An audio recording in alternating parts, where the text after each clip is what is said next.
IT రంగాన్ని దేశానికి పరిచయం చేసి విప్లవాత్మక మార్పులు తీసుకొచ్చిన వారు మాజీ ప్రధాని రాజీవ్ గాంధీ అని కొనియాడారు మండల అధ్యక్షులు ఇప్పకాయల నర్సయ్య. జయశంకర్ భూపాలపల్లి జిల్లా రేగొండ మండల కేంద్రంలోని ఇందిరాగాంధీ విగ్రహం వద్ద స్వర్గీయ రాజీవ్ గాంధీ జయంతి ఉత్సవాలను మండల అధ్యక్షులు నర్సయ్య ఆధ్వర్యంలో ఘనంగా నిర్వహించారు. భారత మాజీ ప్రధాని రాజీవ్ గాంధీ 81వ జయంతి సందర్భంగా వారి చిత్రపటానికి పూలమాలలు వేసి నివాళులర్పించి అనంతరం మాట్లాడారు. ఈ కార్యక్రమంలో ఉమ్మడి మండలాలకు చెందిన కాంగ్రెస్ నాయకులు, గ్రామస్తులు తదితరులు పాల్గొన్నారు. నేడు 81వ రాజీవ్ గాంధీ జయంతిని పురస్కరించుకొని రేగొండ మండల మరియు అలాగే గరుకొత్తపల్లి ఉమ్మడి మండల కాంగ్రెస్ పార్టీ కార్యకర్తలు అందరము సంఘటితంగా రాజీవ్ గాంధీ జయంతిని విజయవంతంగా జరుపుకోవడం జరిగింది. ఈనాటి రాజీవ్ గాంధీ రాహుల్ గాంధీ గారు, సోనియా గాంధీ గారు, ఇందిరా గాంధీ గారు, రాజీవ్ గాంధీ గారు, గాంధీ కుటుంబం, నెహ్రూ గాంధీ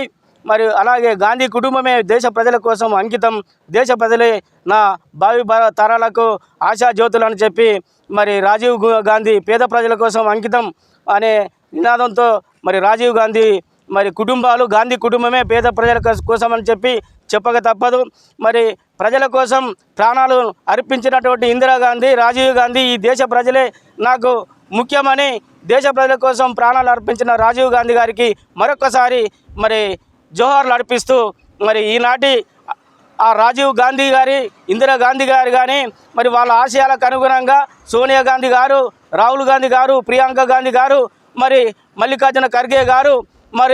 ఈరోజు దేశం కోసం ప్రతి రాష్ట్రంలో కాంగ్రెస్ పార్టీ జెండా ఎగరవేయడం కోసం కష్టపడుతూ ప్రజల కోసం పనిచేయాలని చెప్పి తప్పించు ప్రజలే మనకు ఆరాధ్య దైవం అని చెప్పి అటువంటి కాంగ్రెస్ పార్టీని నమ్ముకున్న అటువంటి కార్యకర్తలు అలాగే రేవంత్ రెడ్డి గారు కూడా తెలంగాణలో ముఖ్యమంత్రి అయిన తదుపరి 6 గ్యారంటీలనే పేద ప్రజలకు అంకితం చేసి ఒక్కొక్కటిగా అన్ని గ్యారంటీలను పేద ప్రజలకు మౌలిక సదుపాయాలు కానీ, ప్రతి రోడ్లు కానీ అన్ని విధాల